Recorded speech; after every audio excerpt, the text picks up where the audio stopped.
Naibulsa ng San Miguel Beermen ang huling pwesto sa PBA Season 49 Philippine Cup Finals matapos na patumbahin ng Barangay Ginebra San Miguel sa Game 7 ng semifinals 100-93 sa Araneta Coliseum nitong Miyerkules ng gabi. Yan ang ulat ni teammate Daryl Oclares. May pagkakataon muli ang San Miguel Beermen na maging mga hari ng All-Filipino Conference sa Season 49 ng Philippine Basketball Association. Matapos ang kapanapanabik na 7-game semifinal series, mas nanaig ang SMB sa Barangay Ginebra San Miguel sa Game 7 itong Miyerkules ng gabi sa Araneta Coliseum. Pero butas ng karayom ang pinagdaanan ng Beermen dahil naging mainit ang outside shooting ng Gen Kings na naging dahilan para makalamang sila sa halos buong laro. Sa panig naman ng SMB, bagamat maalat ang kanilang 3-point shots, dinomina pa rin nila ang shaded area para manatiling dikit ang score kontra sa Ginebra. Sa dulong bahagi ng second quarter, nagpakawala ang Beermen ng 12-2 run para makapagbaon ng manipis na 1-point lead sa halftime, 45-44. Sa second half, matapos ang ilang beses na palitan ng puntos, muling umarangkada ang opensa ng Ginebra dahilan para makapagtala sila ng 7 puntos na bintahe papasok ng huling kanto.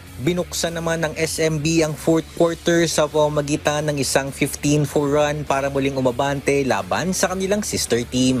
Gamit ang depensa at patuloy na pagpuntos sa paint, hindi na binitawan ng Beermen ng kalamangan hanggang sa dulo sa kabila man ng ilang beses na paghabol ng Gen Kings. Kaya ang final score sa Game 7, 100-93 pabor sa Beermen na muling magbabalik sa All-Filipino Conference Finals matapos na mabigo kontra Meralco Bolts noong nakaraang season.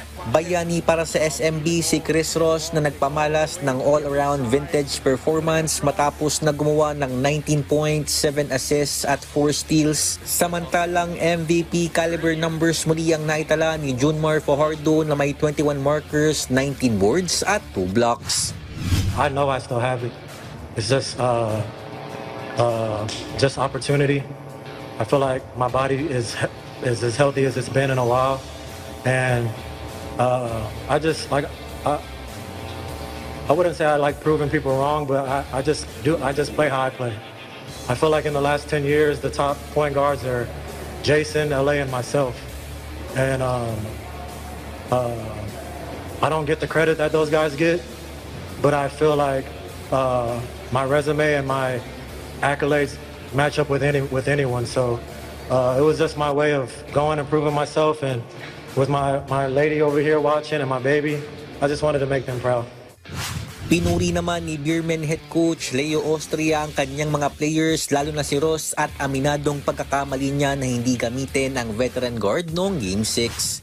Everybody step up, especially Chris Ross, and then Chris Ross was not able to play last game, and I approached him and I told him na I'm so sorry what happened. I'm so guilty at the time, but Chris Ross is a veteran. Alam natin is a playoff player, and there's a lot of people na I have to to take my role as a head coach.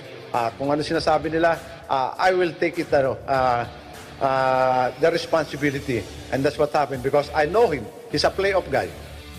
Makakabangga ng Beermen sa kampyonato ang naghahangad ng Grand Slam na TNT Tropang 5G. Matatandaan na ang Beermen na nooy Petron Blaze Boosters ang bumasag sa pangarap ng TNT na masweep ang mga kampyonato sa PBA noong 2011. Kaya magkakaalaman simula sa linggo kung makakamit na ba ng tropa ang Grand Slam o muling maghahari ang Beermen sa pinaka-prestiyosong komperensya ng pambansang liga. Daryl Oclares para sa Atletang Pilipino para sa Bagong Pilipinas.